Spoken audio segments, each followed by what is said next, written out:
So today, I think you need more than anything else, I would say, green FDI. So FDI that has sustainability, environment, social, and governance written all over it. That's the FDI that should come and also foster a climate of more diversity and acceptance across the country.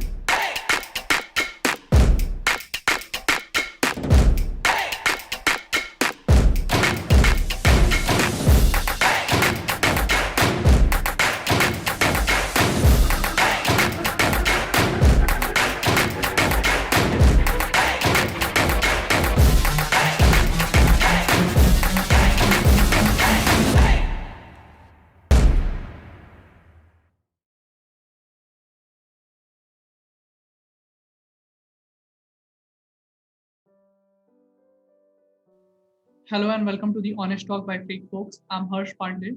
For this particular session, our guest will be Mr. Sarajit Jha, sir, who is here with us. He is a Chief Business Transformation and Digital Solution Tata Steel based out of Jamshedpur. Prior to this, he was Chief Corporate Strategy. Mr. Jha leads Tata Steel Digital Transformation Initiative. He led the setting up of the Analytics COE in Tata Steel and has contributed to creation of a business-focused digital and IT organization, creation of a digital ecosystem, platformatization of IT, and the migration to the cloud are some of the other journeys that excite him. So first of all, sir, I welcome you to in this session. Thank you so much for joining and agreeing to share your thoughts. For having me. Thank you so much, sir. It's our pleasure too. So moving to the topic of today's session, which we have chosen is India improves ease of doing business ranking, real progress or chimera. So my very first question to you is India climbed 14th rank in the World Bank's Ease of Doing Business 2020 survey to stand at 63rd among 190 countries, making it the one of the world's top 10 most improved countries for the third consecutive time. In the year 2019, India jumped 23rd place to reach 77th position. These rankings were announced in the October 2019, but some critics find that ranking may not represent a true picture of real economy. So what are your opinion on this? Well, I think the following, India as a country has been growing for a while now. And if you see most of the really change momentum that we have is actually the one that we started off from the 1990s when the nation was liberalized. I think every government that has come post that has tried to contribute to that in the ways that they have felt as appropriate. Currently, I think while there is a lot of momentum in terms of the improvement, but on the ground, what is the actual improvement and whether the numbers are bearing that out? I don't have enough familiarity with the numbers at the moment. What we do know is that there is competition between the states that has been triggered by the publication of these rankings, which I think is a good thing. I also think that people are looking at how it can improve, which is another good thing. But like everything else, the proof of the pudding is going to be in the eating. And I'm not sure that the pudding has been cooked as of yet. Indeed, sir. Sir, my next question to you is actually on September 25, 2014, the Indian government announced the Make in India initiative to encourage manufacturing in India and galvanize the economy with dedicated investment in manufacturing and services. Immediately after the launch, investment committed worth crores were announced. In the year 2015, India emerged as a top destination for foreign direct investments, surpassing US and China. In line with the national program, states to launch their own initiative. So my question to you is, how effective has the Make in India campaign been so far? Look, numbers-wise, again, has the proportion of manufacturing as a percentage of the GDP moved? I think the answer is not as much as we would want to. If you ask me the question as to whether any world-class industries has been created in India in the last 6 years. So if you see the early 2000s, India actually created 3 world-class industries: telecom, auto components, and pharma. And of course, in the 90s, it was the IT industry that had been created. So India created 4 large industries at scale between the late 90s and the early 2000s, which kind of went on till in the early decade of the 2000s. Have we done? Can you think of any industry of that nature that has been created? I don't think as of yet. All right, so you have emphasized on these four industries, which actually is doing, and this is something we all need to genuinely appreciate, no matter what. Sir, one question which actually comes here is that, and when I was collecting the question, I thought then I must include this question because it's very important one. India is spending on R&D in terms of percentage of GDP has been stagnant at 0.6 to 0.7% in the last 2 decades. India's spending on R&D is well below than the major nations such as US 2.8, China 2.1, Israel 4.3, and Korea 4.2. Sir, it is just a very general question. Do you think India need to increase R&D investment to support the Make in India, whether whether it is Make in India, whether it is Skill India, or whether this is Atmanirbhar Self-Reliant India? Absolutely, yes. I think, at the end of the day, I've always said this, and just to be a little kind of humorous about it, most of the people, the best brains are either going into making soaps or, turning around funny money. But the economy, as you know, grows when solid things are made. And it's very important that India makes for the world. So one is, of course, Make in India, one is Make for India, and the third is Make in India for the rest of the world. So I think all those programs need to be triggered. There's a lot of opportunity there. Youngsters should really look at joining the manufacturing sector. I personally believe that it's a very exciting time to be in the manufacturing sector because every industry is going to be a technology industry with a business wrapper, thanks to digital. I think it's a very, very exciting time for every people to look at how do they make something. And there's a lot of opportunity there that's coming up, which I think should be availed and lapped up with both hands. All right, sir. To be fair to the government, you can't ask the government on one side to be out of making things, and then look back at the government to make everything whenever there's a demand slippage. All right, sir. I think this is in this answer very hard to disagree with you. Sir, my next question to you is actually privatization is the word which is ruling media and our minds. In fact, in our when our finance minister was announcing the budget of 2021, she said that government have no business to be in the business. My question to you is, will privatization revive the economy? What are the impacts? Will privatization affect the people? Look, the principles are very simple. The principles is that any enterprise has to generate its cost of capital, irrespective of the ownership, whether the ownership is with the government or with the private sector. It's also seen that in a hyper-competitive economy, the government sectors, because of the need for talent, because of their constraints, because of the processes, because of the kind of audits that they are subjected to, is not able to move as fast or as furious or take the kind of risks which are essential to run an enterprise. And I think that's been a dominant logic for almost 80, 90 years. And hence it's the private sector that has to step in. The government can unlock a lot of capital from the sale of these enterprises. And that capital can be invested in creation of infrastructure, which can crowd in investments. Now, just to take two examples, we've seen what happened to Air India. I mean, it was the world's best airline under the Tatas many, many years ago. And you've seen where it has come to.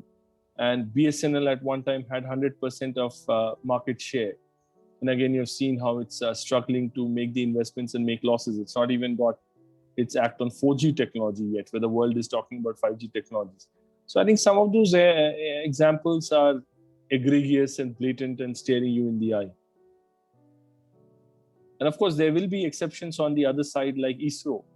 But then to make ISRO again a commercial success, there are a lot of challenges that the government has to face. Indeed, sir. Sir, what we have seen is this in the past 10 years, our government understand the importance and given the emphasis on the entrepreneurship.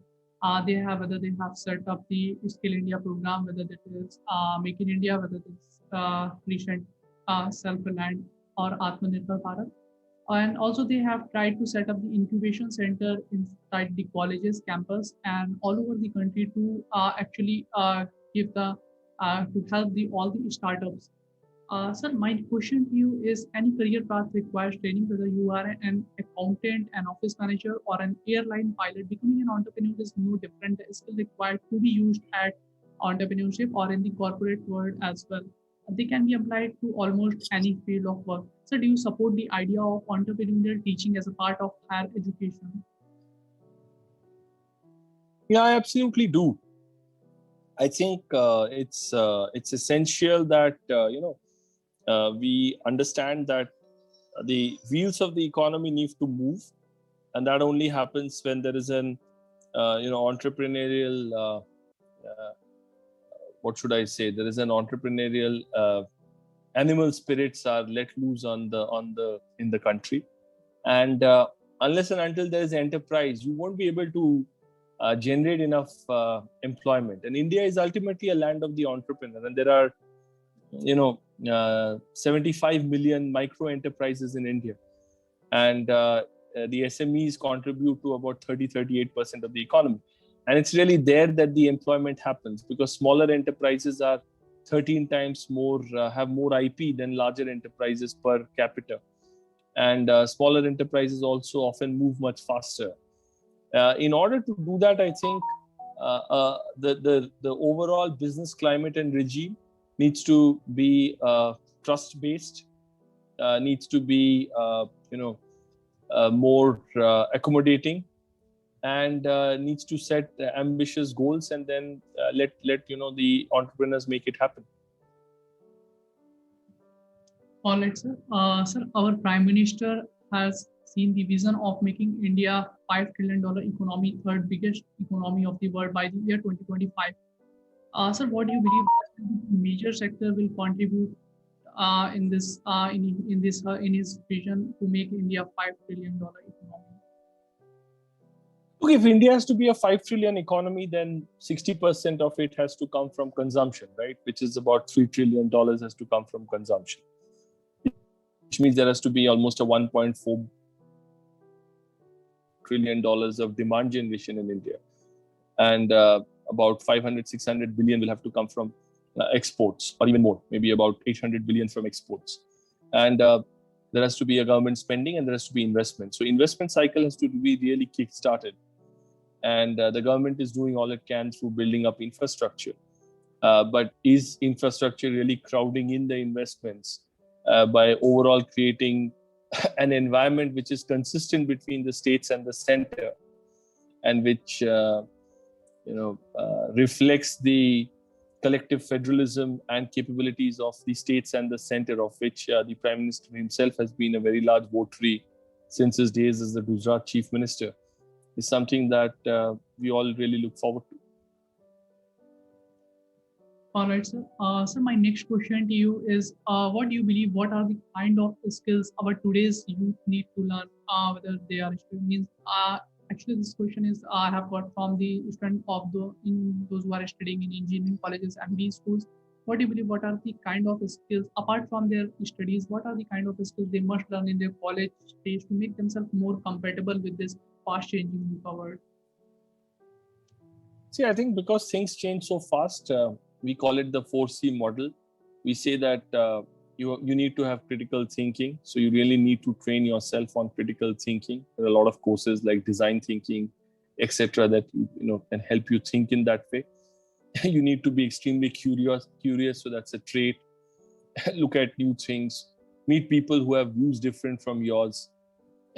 Seek out diverse experiences, diverse expertise. Then there is, of course, collaboration. We need to do a lot more collaboration. So I think the softer skills need to be developed. And last but not the least, I think care is a very big business. A lot of older people coming up. COVID has taught us that we are short of nurses. We are short of really nursing staff and healthcare staff.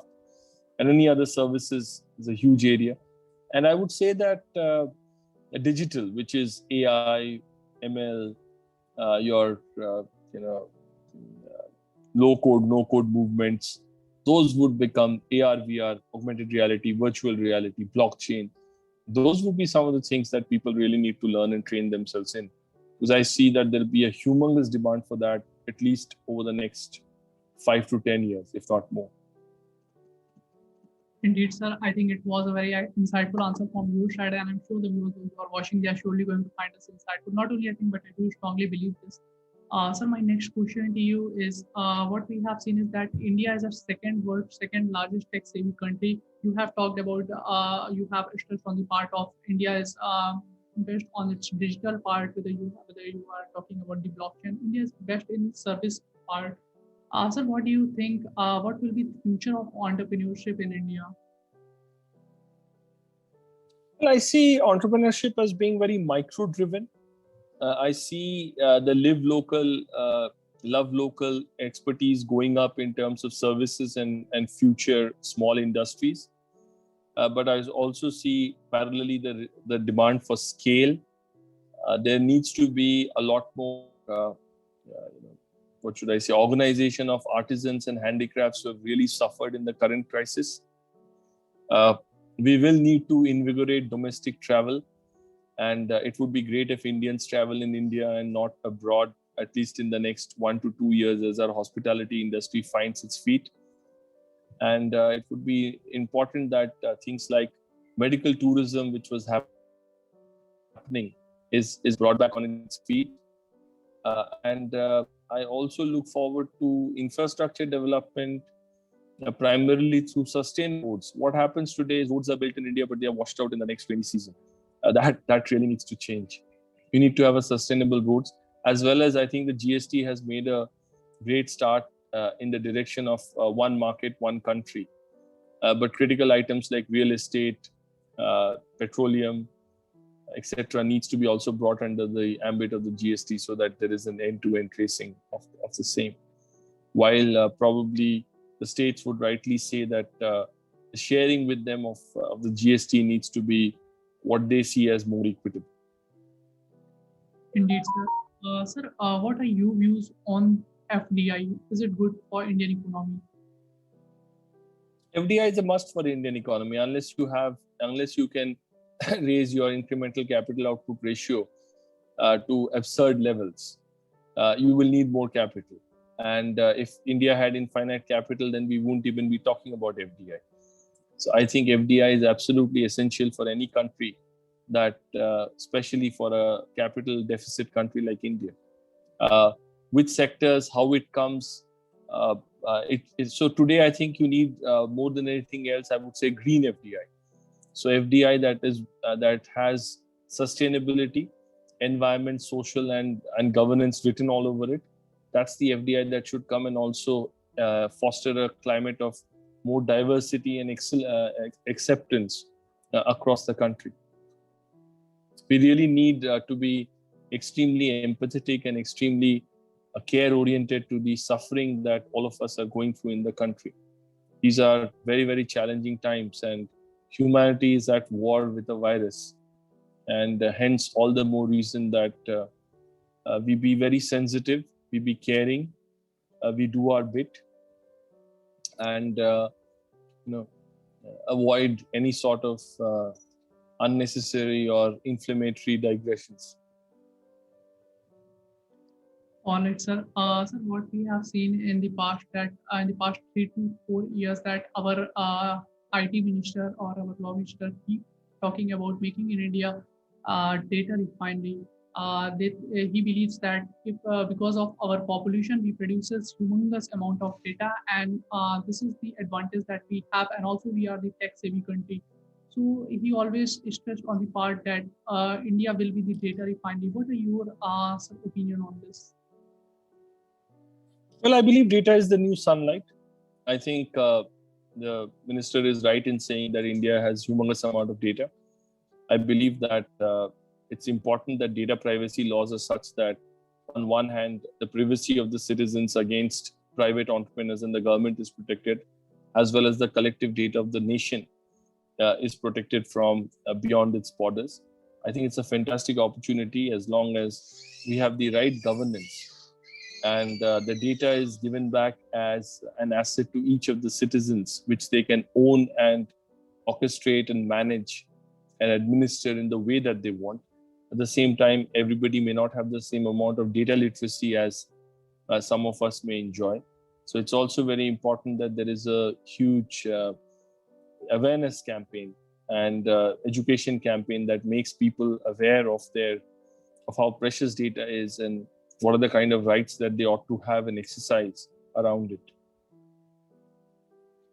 All right, sir. So my next question to you is: India is becoming a hub for a startup. The number of startup year after year in India, creating an enormous growth for opportunities.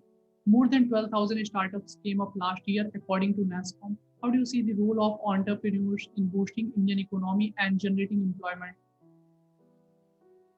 As I said, smaller enterprises will have to do the bulk of the heavy lifting in terms of employment. If you see, as an organization grows, it looks at optimizing its workforce, it looks at consolidation, it looks at standardization. All of that actually reduces the person on roles for the enterprise. It's the smaller enterprises that are in growth phase that need more people and more diverse people. And so most of the employment is generated by them. So it is but essential that we have small enterprises coming up. They have a very critical role. And you would have seen that, of course, I don't like the term unicorn, but you would see that many enterprises are growing. And my only thing would be that entrepreneurs should focus on three things. They should focus on creating a market segment or identifying a customer segment that they can really serve. Focus on the unit economics. If you don't make money, variable cost of 200 units, even if you scale to 2 lakh units, you wouldn't make money.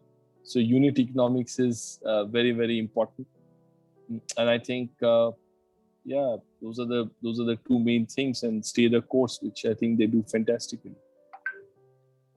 All right, sir. Sir, I can say there's a lot more to learn from you, but today I don't want to take too much of your time. So moving to my last question of this session. Sir, actually the question, or rather say I'm seeking an advice for all the viewers, those who are watching from their, actually those who are studying in their B schools or in engineering college, what kind of skills they must learn in their colleges? Because right now they are studying from their home. So apart from studies, what are the kind of skills? Because they are right now not getting the environment of college. So apart from the studies, what are the things they must do and utilize this time? Yeah, if I were them, I would do a couple of things. I would definitely take a data sciences course and make myself very familiar with Python. Second thing I would do is I would look up the design thinking courses that are there. Definitely focus on design thinking. And the third thing I would do personally is I would read a lot of or see a lot of Simon Sinek and TED videos, which will create very diverse thinking of them. And all these resources are available free. They don't have to spend too much money or any money at all for that matter. All right, sir. It was a very wonderful advice from your side, and also it was a kind of healthy conversation with you over the topic. Thank you so much, sir, for joining and giving your important time. We look forward to conduct more such sessions with you in future. Thank you so much, sir, for joining. Thank you, Harsh. Anybody listening in, thank you for being tuned in. Stay safe, stay healthy, wear a mask. Look at vaccinating you and yours as quickly as possible, and ensure that you stay positive. It's very challenging times, and any helping hand that you can lend to anybody and any smile that you can place on anyone will come back to you many times over. Jai Hind. Jai Hind, sir. Thank you so much, sir. Thank you. On the ground is where I stand. Never give up, that was always the plan. It's so cold outside, I'm alone.